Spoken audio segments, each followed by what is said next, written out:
Assalamualaikum warahmatullahi wabarakatuh. Perkenalkan, nama saya Muhammad Nurul Fitrah dari kelas 2B. Di sini saya akan mereview materi hukum pidana pertemuan ke-8 yang diajarkan oleh Profesor Dr.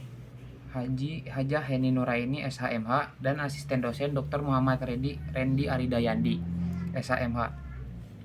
Pertama, tujuan dari ajaran sebab akibat. Untuk menentukan hubungan antara sebab akibat yang menentukan ada atau tidak adanya tindak pidana. B. Untuk menentukan pertanggungjawaban seseorang atas suatu akibat tertentu yang berupa suatu tindak pidana. Ajaran kualitas merupakan unsur objektif dan tindak pidana karena terdapat di luar diri pelaku, yaitu berupa perbuatan. Dua, teori-teori ajaran sebab akibat atau kasualitas. Teori conditio sine qua non, teori ekivalensi, teori syarat mutlak atau Bedingungsteori, berasal dari von Bury atau Jerman. B. Teori individualisasi, mengadakan pembatasan antara syarat dan sebab secara pandangan khusus. Mengindividualisasi yaitu secara konkret mengenai perkara tertentu dengan mengambil pendapat sesudah kejadian, post factum, in concreto. Dalam menentukan akibat dari sebab dilihat dari rangkaian syarat, itu dilihat sendiri-sendiri. Tokoh atau penganut teori individualisasi adalah yang pertama Breckmeyer, yang kedua Binding, dan C. Teori generalisasi. Teori ini melihat peristiwa sebelum kejadian atau antefactum atau in abstracto, yaitu serentetan syarat merupakan perbuatan manusia dapat menjadi akibat dari suatu layak atau pengalaman, suatu peristiwa, yaitu dilihat dari perhitungan yang layak atau pengalaman hidup yang umum terjadi. Menurut teori ini harus dicari sebab yang sama atau adekuat untuk dapat menimbulkan akibat YBS. Oleh karena itu,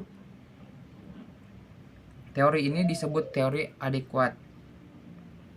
Ukuran dari teori ini adalah keadaan atau kebiasaan sehari-hari dari kejadian yang muncul.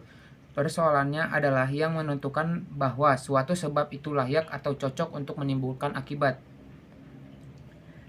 Untuk itu, diperlukan ukuran yang didasarkan pada penentuan subjektif. Yang dianggap sebab adalah apa yang oleh pelaku dapat diketahui atau diperkirakan bahwa apa yang dilakukan itu secara umum dapat menimbulkan akibat seperti itu.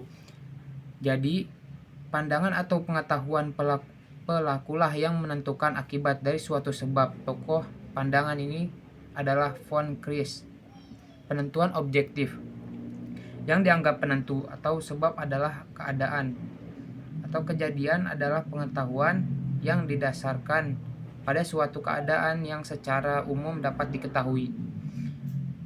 Teori kasualitas dan von Kris. Teori adekuat atau kasualitas adalah bukan teori kasualitas yang murni, karena yang menjadi ukuran sebab dari suatu akibat adalah pengetahuan pelaku yang mengira-ngira atau membayangkan akan terjadi suatu akibat. Tinjauan terhadap teori kasualitas. Dari teori-teori tentang kasualitas, yang dianggap paling mendekati kebenaran adalah teori adekuat atau kasualitas. Tetapi untuk menggunakan teori ini perlu mendapatkan penambahan, yaitu adanya unsur kesalahan dan dari pelaku dalam melakukan perbuatan kegiatannya. Teori kasualitas dalam hal tidak berbuat muncul dalam delik omisi dan delik commission per omissionem commissa, yang yaitu delik yang dilakukan dengan cara tidak berbuat. Terhadap hal ini ada beberapa pendapat, yaitu tidak mungkin orang yang tidak berbuat akan menimbulkan akibat. Pendapat IPA. Pendapat ini tidak dapat dipergunakan dalam IPS, khususnya ilmu hukum pidana. Sebab adalah perbuatan yang mendahului akibat yang timbul teori berbuat sebelumnya. Contoh, penjaga wesel atau rel rel kereta api yang menyebabkan kecelakaan kereta api karena tidak memindahkan wesel ketika kereta lewat. Menurut yang menjadi sebab adalah yang dilakukan oleh menjaga tugas wesel tersebut. Teori yang tidak dapat memuaskan karena ini tidak ada hubungannya antara jabatan dengan akibat yang timbul.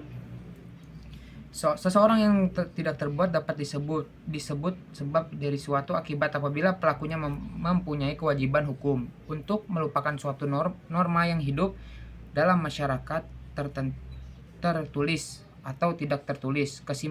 Kesimpulannya, menurut teori adekuat, suatu syarat dari akibat adalah suatu keadaan konkret yang dapat mempunyai kadar atau nilai dari suatu yang terjadinya sebab. Sekian dari saya. Assalamualaikum warahmatullahi wabarakatuh.